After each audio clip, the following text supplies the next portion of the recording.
Hello दोस्तों, कैसे हैं आप सब। तो एक बार फिर से आपका स्वागत करता हूं। दोस्तों, जैसा कि जो बंदे बीए में हैं, बीए हो तो उसमें एक इंडियन पॉलिटिकल का जो पेपर आता है, पेपर सेकंड वाला, तो आप देख सकते हैं उसको मैं आपको पढ़ाने जा रहा हूँ। उसके जो इम्पोर्टेंट क्वेश्चन है आपके पेपर में डिट्टो कॉपी आ सकती है, ठीक है। क्योंकि जो ये पेपर होता है आसान पेपर आता है, ठीक है। इसमें इंडियन, इसका नाम है इंडियन पॉलिटिकल थॉट। आप देख सकते हैं राजनीतिक, भारतीय राजनीतिक चिंतन, ठीक है। इस वीडियो में आपको कवर कराऊंगा। अगर आपको अच्छा लगे तो चैनल को लाइक करें, और अगर अच्छा ना लगे तो डिसलाइक करें, ठीक है। तो दोस्तों, आप देख सकते हैं इसकी इंपॉर्टेंट क्वेश्चन। पहला इंपॉर्टेंट क्वेश्चन है, प्राचीन भारतीय कानून साहित्य ढूंढा जा सकता है, किसी में ढूंढा जा सकता है फ्रेंड्स। तो ये इन सभी में, इन सभी का मतलब है धर्मशास्त्र में भी, धर्मसूत्र में भी और टीकाओं में भी जो भारतीय कानून है साहित्य, तीनों में ढूंढा जा सकता है, ठीक है। इसके बाद भारतीय प्राचीन भारतीय कानून साहित्य निम्नलिखित में से किस स्वरूप में उपलब्ध होता है। तो ये फ्रेंड्स ऊपरले वाला क्वेश्चन सेम डिट्टो आता है, देखो, धर्मशास्त्र में भी, टीकाएं में भी और कानून संहिता में, यानी ये सभी आपका आंसर हो गया, ठीक है। तो इसके बाद बात करते हैं, निम्नलिखित में से कौन सा प्राचीन कालीन हिंदू कानूनी साहित्य का प्रकार है। तो इसका आंसर है ये सभी, यानी ज़्यादातर आपके ट्रिक है, अगर आपका कोई क्वेश्चन नहीं आता तो आप ये सभी लगा सकते हैं, ठीक है। तो इसके बाद नेक्स्ट क्वेश्चन,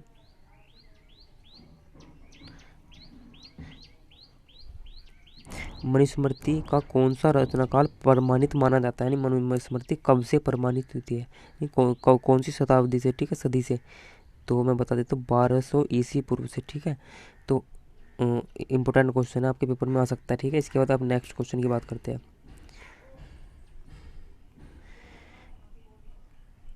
ये जो पेपर है, इसका कोड है 310, शायद 310 है, ठीक है। अब इसके बाद देख सकते हैं अब नया अपने जो क्वेश्चन है जल्दी जल्दी करते हैं। धर्मशास्त्र का आदि प्रेरणा किसे समझा जाता है, ठीक है फ्रेंड्स। तो ये समझा जाता है मनु को। धर्मशास्त्र का आदि प्रेरणा मनु को समझा जाता है। इसके बाद मनुस्मृति में कितने अध्याय तथा श्लोक है। तो इम्पोर्टेंट है, मनुस्मृति में 12 अध्याय है तथा 2694 श्लोक है, 2694 श्लोक है, ठीक है।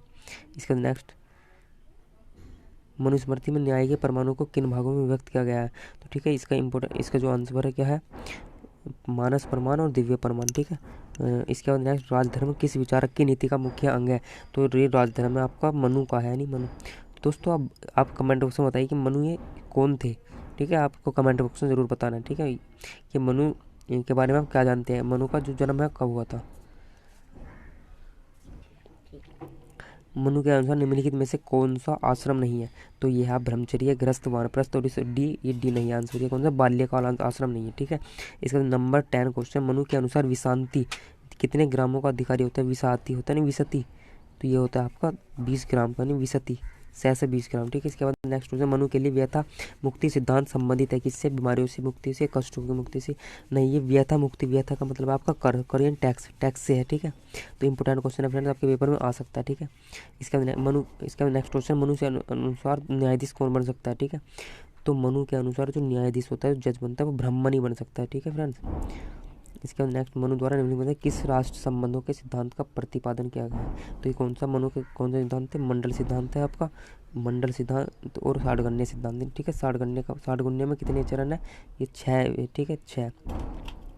इसके अंदर यथा यज्ञ को प्रारंभ करने वाला विश्व का प्रथम यज्ञकर्ता, यह मनु। मनु ने सबसे पहले यज्ञ, जो आप यज्ञ करते हैं ना अपने घर में, तो यज्ञ प्रारंभ किया था। मनु के अनुसार राज्य की प्रकृति कितनी है, राज्य की प्रकृति है फ्रेंड्स 7 प्रकृति है राज्य की, ठीक है। इसके अंदर मनु के अनुसार राज्य का सबसे अधिक महत्वपूर्ण अंग कौन सा है। तो ये है आपका, मार्क करके दिखा देता हूँ, ये है राजा। राजा सबसे महत्वपूर्ण अंग होता है, ठीक है।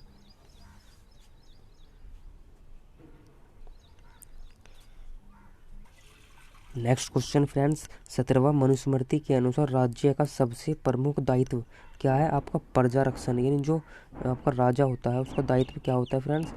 तो जो होता है प्रजा का रक्षण करना है, प्रजा जनता की सेवा करना, उसकी रक्षा करना, ठीक है। इसके बाद नेक्स्ट क्वेश्चन, मनु के अनुसार विधायिका या परिषद के सदस्यों की संख्या कितनी होनी चाहिए फ्रेंड्स। ये होनी चाहिए 10 होनी चाहिए, ठीक है फ्रेंड्स। मैं अपनी स्पीड बढ़ा देता हूँ क्योंकि फ्रेंड्स हमारे पास टाइम बहुत कम है, ठीक है। निम्न 19 क्वेश्चन, निम्नलिखित में से कौन सा मनु के सप्तांग सिद्धांत का हिस्सा नहीं है। तो ऑप्शन दास, ये दास सिद्धांत का हिस्सा नहीं है, ठीक है। और सारे स्वामी, पूर्व मंत्री, ये हिस्सा है, यानी सप्तांग सिद्धांत में 7 चीज़ आती है, ठीक है फ्रेंड्स। वो आपको कमेंट बॉक्स में बताना है, ठीक है। 3 तो यह है और 4 और बताना है। इसके बाद फ्रेंड्स निम्नलिखित में से कौन सा मनु के सप्तांग सिद्धांत का हिस्सा नहीं है? ये होगी शांति, ठीक है। इसके बाद मनु का राज्य नहीं है, एक पुलिस राज्य है, ठीक है। पुलिस राज्य नहीं है, मनु का राज्य जो है पुलिस राज्य नहीं है। लेकिन मनु के दर्शन में स्वार्थ चिंतक होता है, यह है नगर मंत्री, नगर मंत्री, ठीक है। चिंतक कौन होता है? नगर मंत्री होता है, ठीक है।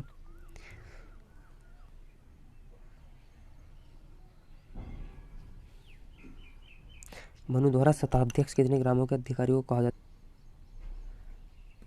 तो ये 100 को कहा जाता है, ठीक है। मनु ने अपनी दंड व्यवस्था में किस सिद्धांत का समन्वय किया? तो ये तीनों है, गति शोधात्मक, सुधारात्मक, निरोधात्मक, ठीक है।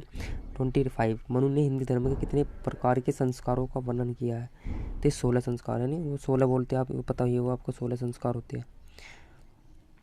इसके बाद मनु के लिए इनमें से कौन सा दंड का प्रकार है? ठीक है, तो यह धन दंड भी देता है मनु, बाघ दंड भी, वध दंड भी, ठीक है। निम्नलिखित में से कौन सा मनु की 60 गुण्य नीति का हिस्सा नहीं है? यही योजना बनाना, योजना नहीं बनाता, ठीक है। संधि करते, ज्ञान करते, आसन करते, ठीक है। मनु का प्रादेशिक प्रशासन के निम्नलिखित में किस लक्षण के द्वारा व्यक्त किया गया है? यानी पुरुष प्रशासन, पुर का मतलब आप पता ही होगा, राष्ट्र प्रशासन, ठीक है। पुर मतलब राज्य, ठीक है।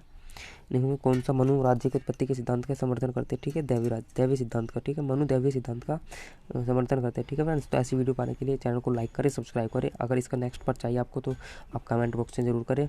और वीडियो को देखने के लिए बहुत बहुत धन्यवाद। चैनल को लाइक करें, अगर चैनल पर आए हैं तो फिर चैनल को सब्सक्राइब करना ना भूलें। Thank you very much.